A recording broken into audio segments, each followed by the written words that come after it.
নমস্কাৰ বন্ধুসকল, আজি ইনডোৰ প্লেণ্ট সন্দৰ্ভত এই সৰু ভিডিঅ'টো কৰিবলৈ লৈছোঁ।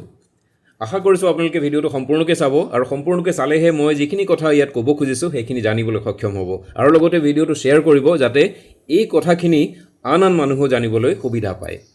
আজিকালি আমি প্ৰায়বিলাক মানুহেই পৰিৱেশ সন্দৰ্ভত সচেতন আৰু বিশেষকৈ বায়ু প্ৰদূষণৰ ক্ষেত্ৰত আমাৰ সজাগতা বৃদ্ধি পাইছে। সেইটো এটা খুব ভাল লক্ষণ আৰু আমি সেইকাৰণে আমি কি কৰোঁ, আমাৰ ঘৰৰ ভিতৰত বিভিন্ন ধৰণৰ গছ বন আনি পেলাই ৰুবলৈ যত্ন কৰোঁ আৰু সজাই থৈ দিওঁ ধুনীয়াকৈ আমাৰ ঘৰখন, যাতে আমাৰ ঘৰৰ ভিতৰৰ বায়ুৰ প্ৰদূষণ সেই গছবিলাকে ৰোধ কৰিব পাৰে। আমাৰ ঘৰৰ ভিতৰত বিভিন্ন ধৰণৰ গেছ উৎপন্ন হয়, সেই গেছবিলাক যাতে বিষাক্ত গেছবিলাক সিহঁতে শুহি লয় আৰু আমাক শোধিত বায়ু সেৱন কৰিবলৈ সুযোগ দিয়ে।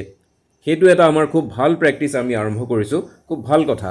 কিন্তু সেই ক্ষেত্ৰত আমি এটা ডাঙৰ ভুল সদায় কৰি আহিছোঁ, বাৰম্বাৰ কৰি আহিছোঁ আৰু আমাৰ প্ৰায়বিলাক মানুহেই সেই কামটো কৰি আহিছে। সেই ভুলটো কি জানেনে?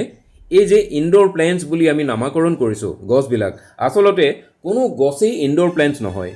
গছবিলাক হৈছে প্ৰকৃতিৰ দান, সিহঁতে মুকলিতে খুব ধুনীয়াকৈ বাঢ়ে, তাতেই গজে। কিন্তু আমি যিবিলাক গছ ইনডোৰ প্লেণ্ট বুলি কওঁ সেইবিলাক গছ আচলতে শ্বেড লাভিং প্লেণ্ট, মানে ছাঁ ভাল পোৱা গছ। সিহঁতে সূৰ্যৰ প্ৰখৰ ৰ'দত সিহঁত বৰ্তি থাকিব নোৱাৰে, পাতবিলাক জ্বলি যায়, নষ্ট হৈ যায়, মৰি যায়। তেনেকুৱা গছবিলাককে আমি ভিতৰত ৰাখিবৰ কাৰণে বাছি লৈছোঁ ইনডোৰ প্লেণ্টছ নাম দি পেলাই।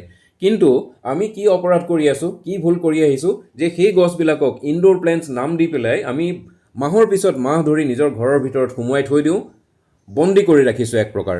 বাহিৰৰ বতাহ, পোহৰ, বৰষুণ আদিৰ পৰা এই গছবিলাকক আমি দীৰ্ঘদিন ধৰি বঞ্চিত কৰি ৰাখোঁ। আৰু তাৰ ফলত কি হয় জানেনে? গছজোপাৰ পাতবিলাকে পৰ্যাপ্ত পৰিমাণৰ ফটোচিন্থেচিছ, মানে শালুক সংশ্লেষণ বুলি যিটো কোৱা হয়, সেই কামটো কৰিব নোৱাৰে আৰু ফলত গছজোপাই পৰ্যাপ্ত পৰিমাণে খাদ্য নাপায় আৰু সি নিশকটীয়া হৈ যাবলৈ ধৰে। তাৰ পাতবিলাক হেৰেঙা হৈ যায়, দুৰ্বল হৈ পৰে, দেখিবলৈ বেয়া হৈ পৰে।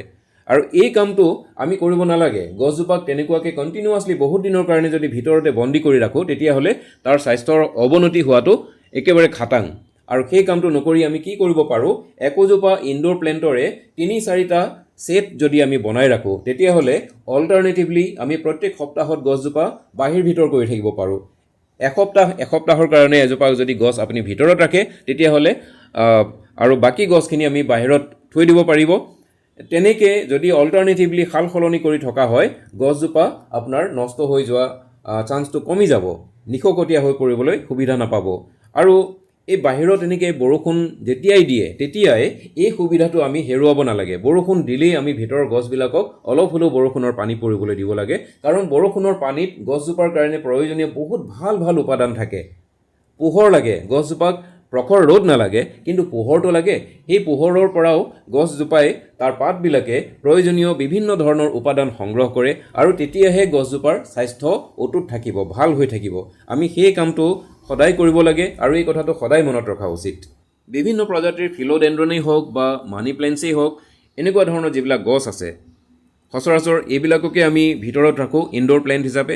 এতিয়াৰ পৰা, এই ভিডিঅ'টো চোৱাৰ পিছৰ পৰা আপোনালোকে এই কথাটো মনত ৰাখক আৰু ইহঁতক এনেকৈ ভিতৰত বন্দী কৰি নাৰাখিব বহুদিন ধৰি পেলাই। যেতিয়াই বৰষুণ দিয়ে তেতিয়াই সিহঁতক বাহিৰত অলপ সময়ৰ কাৰণে উলিয়াই দিয়ক আৰু বৰষুণৰ পানীত গোটেই গছজোপাক ধুনীয়াকৈ গা ধুবলৈ দিয়ক, তাৰ পাতবিলাক পৰিষ্কাৰ হ'বলৈ দিয়ক আৰু ইনডাইৰেক্ট ছানলাইটত ৰাখক, যাতে সি এই প্ৰাকৃতিক পোহৰৰ পৰা ইয়াৰ প্ৰয়োজন হোৱা যিবিলাক খাদ্যৰ উপাদান সেইখিনি সংগ্ৰহ কৰি পেলাই সি নিজৰ স্বাস্থ্য সুন্দৰ কৰি ৰাখিব পাৰে। তেতিয়াহে আমি এই গছবিলাক ৰোৱাৰ যিটো প্ৰকৃত উদ্দেশ্য সেইটো সফল হ'ব। আমাৰ ঘৰৰ ভিতৰৰ বায়ুৰ প্ৰদূষণ ৰোধ কৰিবৰ কাৰণেহে আমি গছবিলাক ৰুইছোঁ ভিতৰত, আৰু সেই কামটো এই গছবিলাকে ভালকৈ কৰিব। এটা কথা আমি সদায় মনত ৰখা উচিত যে এই গছবিলাকে আমাক কেতিয়াও নঠগে, কেতিয়াও বিট্ৰে নকৰে। শেষৰ খিলা সেউজীয়া পাত থকালৈকে একোজোপা গছে আমাক অক্সিজেনৰ যোগান ধৰি থাকে। গতিকে আমি ইহঁতক কেতিয়াও বাহিৰৰ বতাহ, পোহৰ, বৰষুণ আদিৰ পৰা বঞ্চিত কৰা অনুচিত। সিহঁতক আমি বহুদিন ধৰি ঘৰৰ ভিতৰতে বন্দী কৰি ৰাখিব নালাগে।